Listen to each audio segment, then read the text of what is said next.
This Sunday, we have one of the gospel narrative's most dramatic stories, and it still has some of the nature themes that we've been experiencing. Whereas in past weeks, we've been talking about farming, and we've been talking about sowers and seed and mustard seeds. We still have a very heavy influence with nature this week, and yet it is a very different one.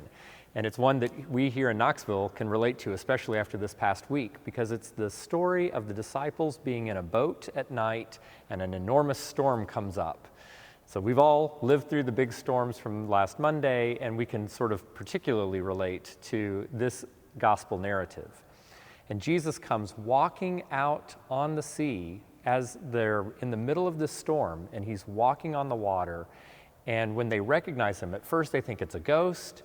And then when they recognize that it is their friend and their Messiah, Peter asks, "If you will hold my hand, I will come out." And Jesus takes hold of Peter's hand, and he is able then to stand on the water until he gets afraid and starts to lose his faith and begins to sink. There's a lot there to unpack, but the kernel of that is this idea that faith, that we have a way to rest in Christ in no matter what storms we are facing in our life. So of course our hymns and our service music and our prayers will have a lot of those stormy sorts of images to them, but always pointing us to how we can live and rest in faith.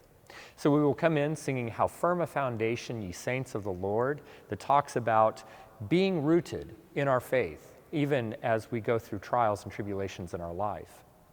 At the offertory, the choir will be singing one of Ralph Vaughan Williams' most beloved pieces, "Oh, How Amiable," with these beautiful verses from the Psalms that talk about how we can always rest, knowing sure that God's care follows us from behind and in front. At the communion, the choir will be singing a setting of the hymn, "How Can I Keep From Singing?" And this is an interesting tune. It's not something that we hear a lot in churches, although it has made somewhat of a revival in Protestant churches in the past 30 or 40 years.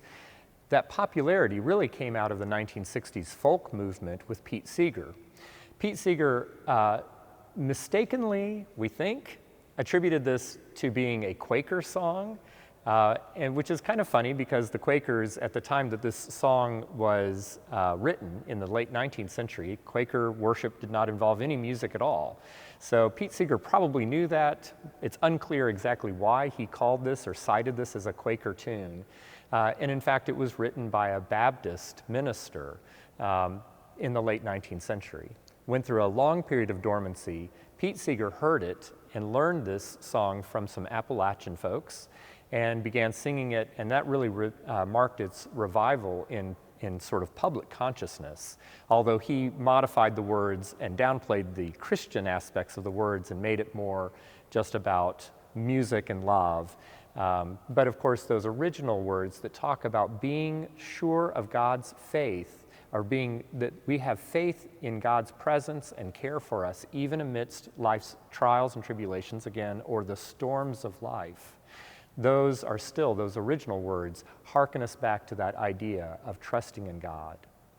So we have a lot of wonderful and familiar tunes available in worship, and we hope that you will join us as we reach out our hand and grab hold of Christ in our lives, and as we rest assured that God will always be with us here in our worship, in our lives, and in our community.